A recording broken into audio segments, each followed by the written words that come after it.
बड़े बड़े शब्द लिख दिए गए हैं इस देश की दीवारों पर।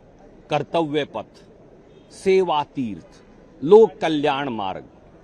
पर ये लोक कल्याण मार्ग, सेवा तीर्थ और कर्तव्य पथ है किसके लिए? ये संसद है किसके लिए? इस संसद में चुनी गई सरकार और सांसद हैं किसके लिए? इस देश के बच्चों के लिए है, इस देश के भविष्य के लिए है, युवाओं के भविष्य पर चर्चा के लिए है, पेपर लीक सरकार और पेपर लीक पर रोकथाम के लिए है। तो फिर धर्मेंद्र प्रधान का इस्तीफा क्यों नहीं?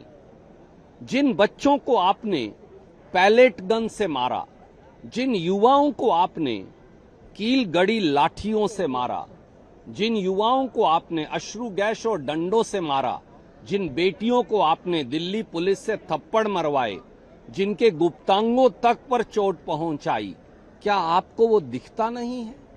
क्या आप इतने अंधे हो गए हैं सत्ता के अहंकार में?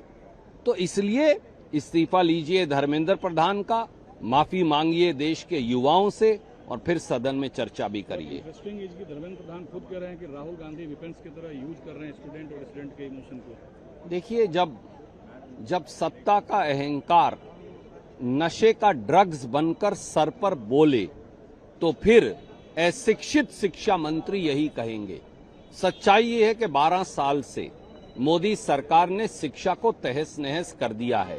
पहले श्रीमती स्मृति ईरानी और अब धर्मेंद्र प्रधान। ऐसा लगता है अशिक्षा, अनपढ़ता, फूहड़ता और जोर जबरदस्ती ही उनके लिए ज्ञान की परिभाषा बन गई है और यही देश का दुर्भाग्य है। प्रधानमंत्री खुद कह रहे हैं कि आगे पेपर लीक नहीं होगा, फुल प्रूफ सिस्टम बनाया जाएगा, तो क्या अब भी आप लोगों को? जब 157 पेपर लीक हुए तो प्रधानमंत्री कहां थे? 12 साल तो आपको ये सोचने में लगे कि पेपर लीक नहीं होना चाहिए, 1200 साल बाद आप रोक पाएंगे।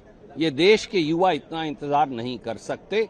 शिक्षा मंत्री का इस्तीफा लो, जो बच्चों को मारा है उसके लिए माफी मांगो और फिर जवाबदेही सुनिश्चित करो। पार्टी को क्या ऐतराज है राहुल गांधी की लड़ाई से? मैं सारे विपक्ष के और सत्ता पक्ष के मित्रों को कहूंगा कि ये लड़ाई राजनीतिक दलों की नहीं, ये लड़ाई भारत के भविष्य की है। इसलिए आपसी छीछा लेदर और बयानबाजी मत करें। भारत के भविष्य, भारत के युवाओं की बात करें जो राहुल गांधी कर रहे हैं। हमसे जुड़े रहने के लिए हमारे YouTube चैनल को सब्सक्राइब करें और नई वीडियो की नोटिफिकेशन के लिए बेल आइकॉन को दबाएं। अगर आप ये वीडियो Facebook पर देख रहे हैं तो लाइक जरूर करें और ज्यादा से ज्यादा शेयर करें। धन्यवाद।